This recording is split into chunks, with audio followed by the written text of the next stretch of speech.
The Ash, Luttsy and Susie O'Neill podcast. Monday Sports Pod. Well, where do you start? The good people at the Storybridge Hotel, I've got to say, said, can Mitchie come out and talk to Richard Deary and we can explain all the bloody sport, what they've got on over the next few days and through the weekend. It's a sports fest. Yep. I'm going over the Storybridge today, saw the signs up. I don't know how they're fitting it all. I mean, it doesn't get bigger than the Lions, but yeah, they've got a whole heap going on. So yeah, I'll get out there during the week. If there's a excuse to get out there. So Friday it all starts in the NRL, and then it goes to Saturday AFL Grand Final. Yep. Saturday night NRL Prelim. Number 2. Yep. So it's going to be on Sunday. Well, Sunday then I'm going to try and get out to the Totally Workwear Stadium, the Broncos NRLW. They finished minor premiers yesterday. The Roosters had to win by 21 in their game against the Eels. Just short. Yeah, so they're back to back those games. Yeah, they are, but different. They're back to back on TV. But the Roosters Knights is down in Sydney. Are these prelims? Yeah. Jeez. And so they play the first match. They play the middle match on Grand Final day. So you'll have the North Devs, who won last night. Well, that's right. They kick on again. 2 weeks. They'll play the winner of Bears Newcastle and Newtown and the Bears. Yeah. Yep. So that happens on Sunday. That'd be weird watching the Bears play the Jets. Yeah. I don't think it's happened I saw something online, but it's been a long time. It's been a long time. Sorry, what is it again? Oh, the Bears and the Jets play. Newtown Jets, North Sydney Bears. They're playing the New South Wales Cup Grand Final. Right. And the winner will play the Devs the following week as the curtain raiser to the NRLGF. I feel like, if can I be serious for a moment? Oh, please. Get us back. Not for long. Get us back on track. Oh, yeah. Hey, sorry to interrupt the hilarity. the fun and entertainment. What? No, but I feel like that game, like Which game? like that North versus whoever the winner of the New South Wales competition is. I feel like that. It's a big game, and I feel like even though it's grand final day, I don't feel like it gets the respect that it deserves. I don't know what the answer to that is, but didn't I come up with an answer recently, Buzz? And I said this is what they should do. I can't remember what it was. But Pre-season Cup, I think it was, wasn't it? This was my idea. Yeah. So that the winner of that game should get to compete against NRL teams. So the winner of that game gets to compete next year in the NRL trial pre-season competition. Oh, okay. So in other words, you'd have Norths potentially coming up against whoever the hell, the Canberra Raiders and all the rest of it, but they get an opportunity on the national stage in the NRL in that type of sphere. Yeah. I'm going to leave you with that. I'll see you guys. No, because I want to look at. I'm going to try and look at the stats now. I was only just saying to Nath out in the kitchen the idea that I mean it hasn't been around long, the state championship where the winner of the Q Cup takes on the New South Wales Cup. It's a great concept. It's awesome. I love it. We were calling for it for years before they started it in the NRL, but I don't know that Queensland have won too many because I think they win the Q Cup they get on the piss. They get on the sauce so hard, which they should. And it's usually the week before. So now they've got 2 weeks, and I'm like, does it make it a lot worse or a little bit better? Because I mean, they're probably in for a big couple of days of celebration. Like even I interviewed Julian Christian, who played his 100th game yesterday, and that was his grand final win. Like what a fairy tale! Yeah. And he's surrounded by his kids. He's talking about the success of the club. I said, mate, you've won in 21, 22. You've won 3 in 4 years. How big's this party going to be? And he just. And like you saw it the ideas running through his head his next 3 days of his life where he's going to sleep about 8 minutes. Yeah. And he just said, no, I can't go into it. And I left about 45 minutes after full time, and this dad... I can't go he said some other stuff, and I'm like, he clearly doesn't want to talk about it in front of his kids. And I'm walking out with his dad and a mum and their 2 kids, and the dad's got an old Norths jersey on, so whether he's just an old fan or he's an old boy, I don't know. And they're walking out back to their car, and the little girl said to Dad, where are we going home now? He said, yes, I'm going to drop you at home, and then I'm going to the beer garden for 3 days. And she's like, no, you're not. He goes, yes, I am. They'll be up in the pig pen. Yeah. Literally at Bishop Park. So like, I'd love to see them actually turn up in a week and a half's time and beat Newtown or the Bears. But, you know, like they got their prize yesterday. So. But it's not as if they're, like I spoke to Dave, the coach, last week before we even won the grand final. And he said, we've got 2 games to go now. Yeah, okay. It very much was... What's the other one? No, well, this was before the grand final. Right. But I'm saying that it's not as if they were, it's like an afterthought. They were focused. He was like, let's go. We've got this 1 game to go now. Yeah. You know? Yeah, I mean, that's pretty cool. That is very cool. Oh, here you go. Here I am saying I don't think we've won much. We won the first one. Northern Pride beat Penrith. Yeah, what year was that, though? 2014. So there's been Pride 10 was so the far. last one. that won. Dave told me that last night. Really? Is that right? Queensland. Ipswich then beat Newcastle, but then it was Illawarra, Penrith, Canterbury, Ipswich won? Newtown. They won the second one. So actually, Queensland won the first two. I have no memory of that. But then, they were the last two. Northern Pride and Ipswich in 2015, and we haven't won Was that the since Ben? then, Queensland. Was that when the Walkers were Yeah, the coaching? Walker brothers. Yeah, that's right. Do you reckon that's because so many? Because like the Broncos have, how many feeder clubs do the Broncos have? They send players to like 3 different clubs. Yeah, that's changed a bit the last couple of years, hasn't it? I think it's 3. Yeah. Broncos now have got, I think, Wynnum, Burleigh, and one other. Logan? South Logan. Yeah. South Logan, whereas NRL Dolphins have got Redcliffe and Norths. Yeah. So And they were the grand final combatants. Yeah. So then you have NRL teams have their like second string players that still get a lot of NRL all condensed into one team. Maybe that's why the Sydney clubs do better because the talent is spread out in Queensland. Yeah. Do you know what I mean? Yeah. Yeah, absolutely.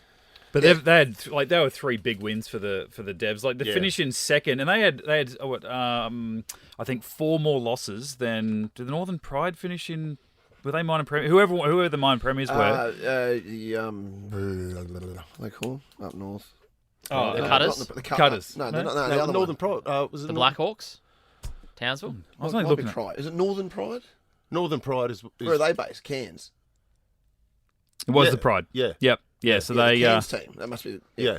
they had Pride. 17 wins for the season, and the Devils and Redcliffe both had 13 to wow. finish second and Wow. third. And then the Devs just kicked on, and they beat the Dolphins in the qualifying final, week 1 of the finals. Had the 2 weeks off, and then come out and had another big win against the Hunters. And then, like as far as the grand final goes, like 34-20, they were pretty dominant. I think they were more dominant than what the score said yesterday. they were. So I'd like to say that they could kick on next weekend and They're a beat- good team. Yeah. Great Question team. about Q Cup. Are they semi-pros or are they pros? So, They'll be working. Those, Right, I'd say yeah. semi-pro. so they those might train those like 2 or players- 3 times a week on of Jack, a night. Jack Yeah. Ahern, who Firefighter. used to be the captain, Yeah. like and he's like a legend of the club at this point. Like he's one of the all-time great Devils Yeah. now. But he works as a fireman. He's a firefighter. So these guys have got regular job.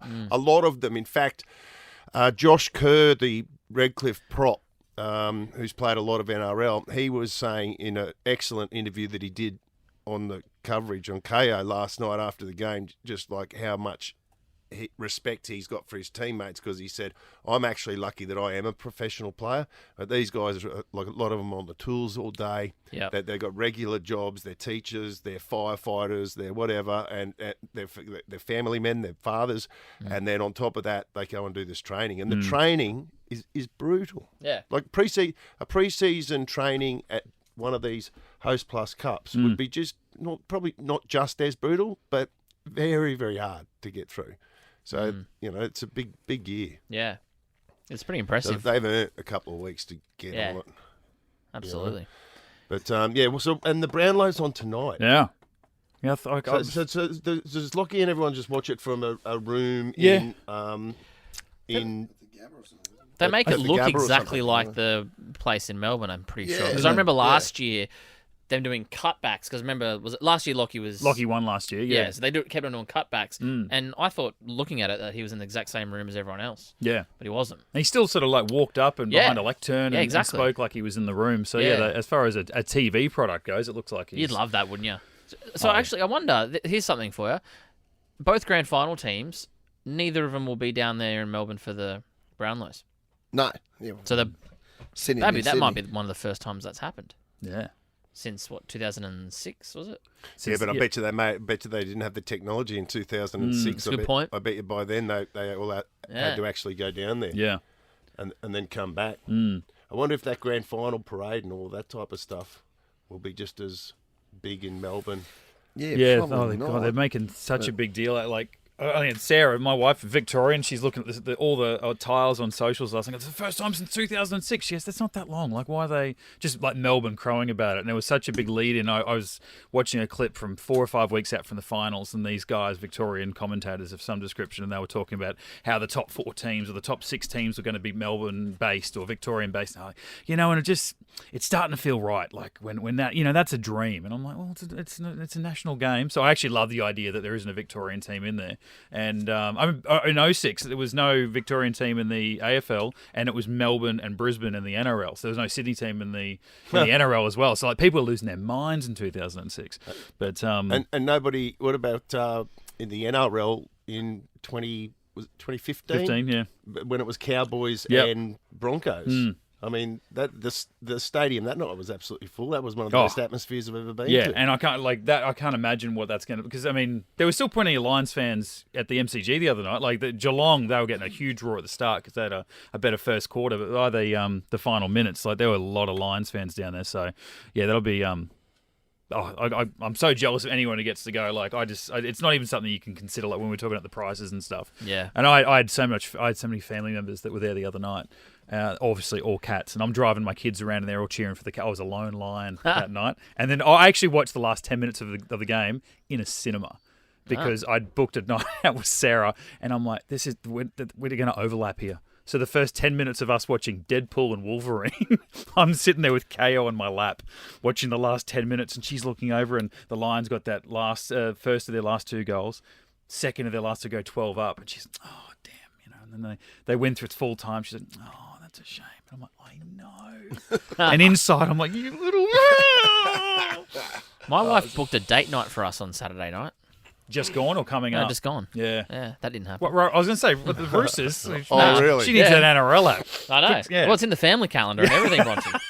I put a stop to that pretty quick. Yeah, we wouldn't want to miss that one. That was a big win. Yeah, exactly. Because I was still in the movie when that was on, so I pulled out the last 10 or 15. Roosters smashing Manly. I thought, okay, yeah, it's a one horse race there.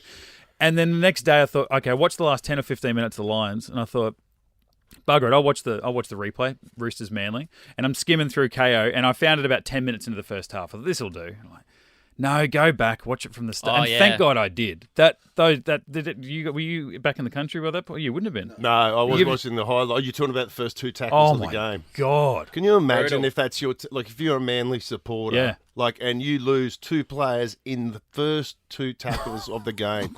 I don't think that's ever happened before. Like not in my time. I've never seen it. It's not in a fight. Like you think, especially in a big game. Yeah, in Origin it happened in the first couple of minutes a few years ago to Queensland, but the first 2 hit ups and he lose two defenders, and that first one was bad enough. He never came back, but when Trebojevic got hit. Yeah, I thought he was worse. The fact that he got I thought cleared, I'm surprised he came back. Who's cooking the trainer the books nearly didn't take him off. No. The independent doctor had to be like, get him off. He was that sort of hit where he got up and he was just looking for the next sort of like thing high enough to grab onto. Like he didn't know what he was looking at, Jake. He got hit bad. That's one thing that like it's they talk about the old days, but like the whole culture around that has changed, which is obviously a great thing. But back in the 70s and 80s, when they'd get hit, I mean, no one knows this better than you, Mitch, but that people would get hit, get knocked out, unconscious, stand up, fall over again, and in the crowd you'd be laughing. You'd be cheering. If it was a New South Wales player or someone that was on the opposition team, you'd be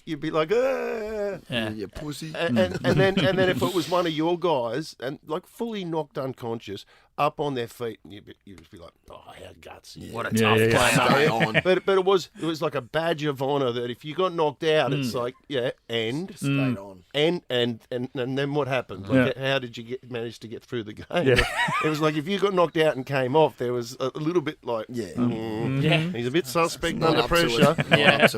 Well, that first bloke who got hit in the man, what's his name? Kohler. When he was, you could see how much he was swearing because like that's why he didn't look as bad as Trebojevic's. But even at the devs yesterday, number 12, Jeremiah Simbican, he had to go off, and I was standing in the centre tunnel and seeing how furious he was. But just even the setup at the Q Cup level, there were 2, I guess, NRL type officials that walked off, and then a backup ref who was on the sideline, and all 3 of them have to go up and sort of survey whether or not he's okay. And then he came out and he still had 2 minutes to go on the 15-minute turnaround. But it's changed professionally too.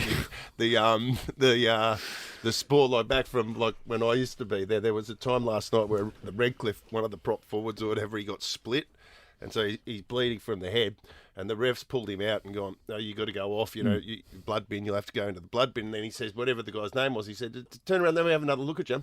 And he checked his jersey, he went, you'll need a new jersey too. You have to get a new jersey. And in my head I was thinking, there won't be a new jersey. Like, Yeah. like back in the day, it would have been like, someone get Kenny Carmichael's jersey off from reserve grade. Let him put it on, because it's not like they're going to have a spare jersey just lying around. Some kid in the crowd has his jersey up. Can you pass that over, dude? And the All Blacks just beat the Wallabies. That was incredible. Like Wallabies were $7.50. I looked at the odds just before it started. I was watching it and thinking, and then we were laughing within 2 minutes. You know, the All Blacks scored, and I thought, this is going to be 80-0. Like we should have gone the overs on the points, total points. And I stopped watching it because the Lions sort of started then. I was at Richie Surf Club, so I had to, they were only Where was showing it? one end of the bloody of the bistro. So then Al Stevens comes to me and goes, mate, they're down by 3. Like, they could win this. Incredible. Yeah. They came back and somehow, like the first 30 minutes that I watched, the All Blacks just dominated. Like, incredible. But, to their credit, they stuck to their guns. Pretty impressive. So that's game 1. The game 2 still to come now. Is that roughly the same team that we because we just recently got flogged by Argentina? I think they're kind of... Yeah, They have no, to be, there has like- been a bit of change, but I think they're trying to stick to the same squad now. It's going to be impossible for the Wallabies to ever win the Bledisloe because they've got to win both games. Yeah, but, because Do you know what I mean? Like yeah. it's but it's been 20-something years. Like, how many of them have been draws though? As in like, it's not like they've got to win through the qualifying. They're into the final each week. Like, they're in, but if they lose one, like they could win. Say they could win like 60-0. So we can't win the Bledisloe now, No. can we? Because No. New Zealand are the defending champs, so they'll... So you could win 60-0, for example. They won't, and then lose by 1 point, And, still and then New lose it. Zealand get it. Yeah. yeah, that's It's true. weird how it. I don't know why there's 2. It's ridiculous, Yeah. really. Now, the other thing I wanted to ask you guys, as sporting buffs, is the heavyweight champion of the world Oh yeah. is... Wouldn't have a clue. I'm gonna say What's his name? Deontay Thomas. Oh, yeah, the English fella. Yeah, Who's the other big unit? White fella. Wilder. Daniel Dubois No. Okay. knocked out countryman Anthony Joshua Oh, Anthony Joshua. Yeah.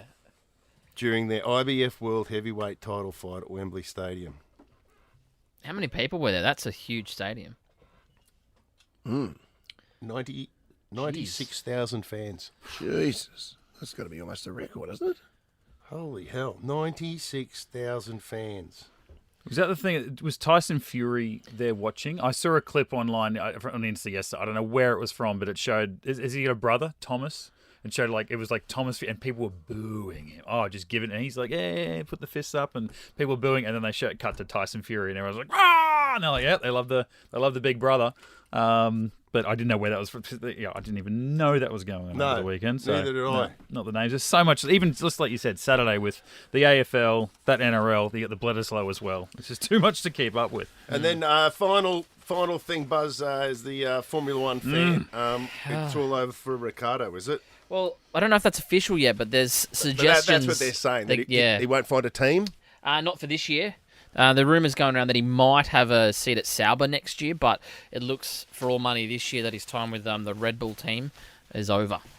And they're going to get Liam Lawson, which is the sister team of Red Bull Racing, which is called V-Carb.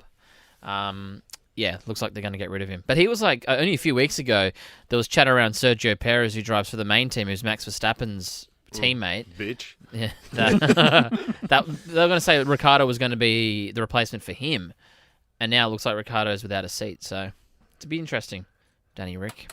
The Ash, Luttsy and Susie O'Neill podcast is a Nova podcast. For more great comedy shows like this, head to novapodcasts.com.au.